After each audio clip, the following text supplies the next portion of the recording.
وعباد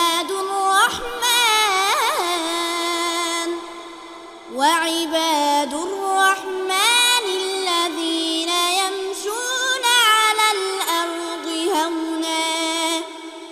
وإذا خاطبهم الجاهلون قالوا سلاما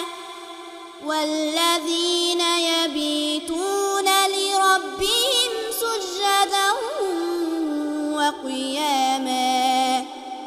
والذين يقولون ربنا اصرف عنا عذاب جهنم إن عذابها كان غراما إنها ساءت مستقرا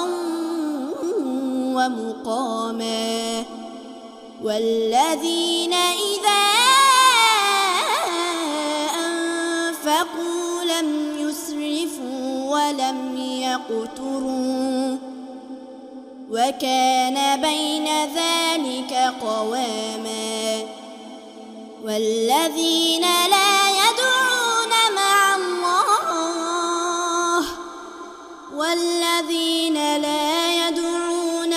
الله إلها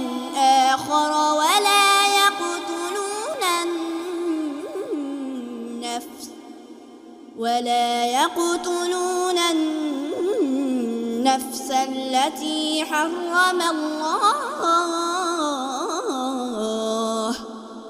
ولا يقتلون النفس التي حرم الله إلا بالحق ولا يزنون ومن يفعل ذلك يلقى أثاما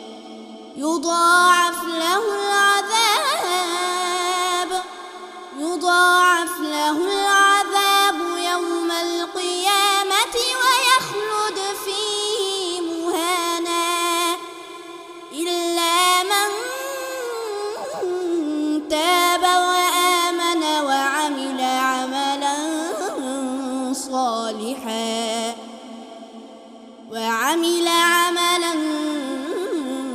صالحا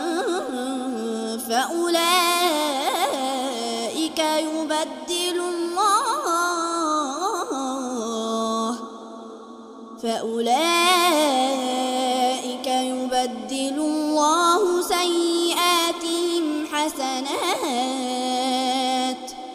وكان الله غفورا رحيما ومن تاب وعمل صالحا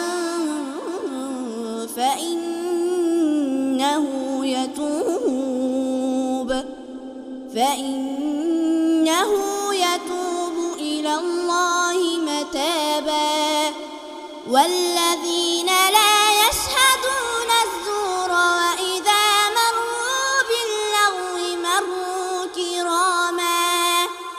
والذين إذا ذكروا بآيات ربهم لم يخروا عليها صما وعميانا والذين يقولون ربنا هب لنا من أزواجنا وذرياتنا قرة أعين واجعلنا للمتقين إماما أولئك يجزون الغرفة بما صبروا ويلقون فيها تحية وسلاما خالدين فيها حسنت مستقرا ومقاما قل ما يعبأ بكم ربي لولا دعاؤكم فقد كذبتم فسوف يكون لزاما. صدق الله العظيم.